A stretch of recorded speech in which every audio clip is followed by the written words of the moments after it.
tipu lah. Back in, lepas tu tak dapat barang. Cara dia scam, saya dah WhatsApp dia. Okay, korang tengok ni nombor scammer tu lah. Okay, saya dah check. Nanti korang tengok lah dekat screenshot ni, dekat nanti saya masukkan dalam video. Saya check dia, bro, saya tunjuk lah helmet tu ready stock ke. Dia kata ready stock tu kan, boleh walk in ataupun saja. Kita post tu kan sebab kedai close. Kedai kat mana? Tengok, kalau saya kata kedai kat mana, kalau tengok alamat ni, alamat motor gear kan, alamat kedai kita, padahal ni bukan kita punya nombor ni, scammer mana entah kan, dia bagi alamat kita. So kalau korang dah terkena datang kedai kita tanya helmet ni, memang tak ada lah jawapan dia. Tu kalau yang jenis bijak sikit, dia tak transfer. Kalau dah transfer, lepas tu nak collect kat kedai, pisang.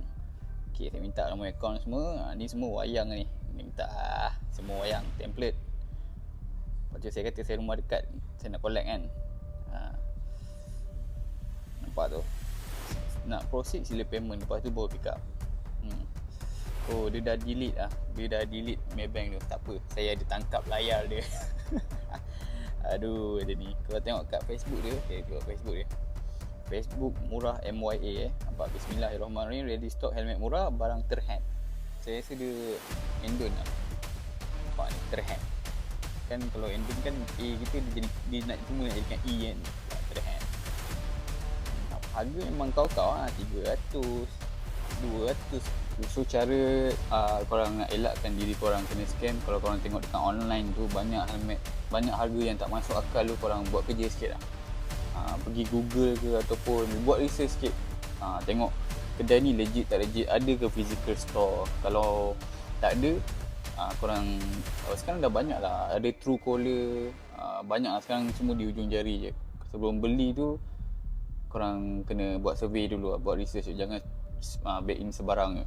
Setakat ni belum 2-3 orang tu tak terkena. Dia datang kedai tanya, betul ke ni nombor abang, betul ke ni nombor kedai. So jawapan dia bukanlah, itu memang scammer lah. Kalau korang back in, lepas tu datang kedai nak helmet tu, memang tak ada. Bukan kita orang, tu bukan kita orang.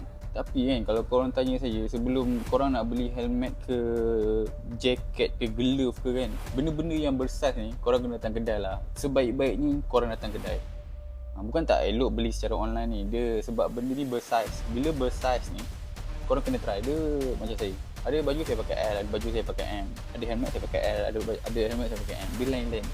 So cara terbaik korang datang kedai, ataupun dah try dekat kedai tu, beli dekat online, itu tak ada masalah. Kalau beli online ni ada risiko juga, takut kena scam ke.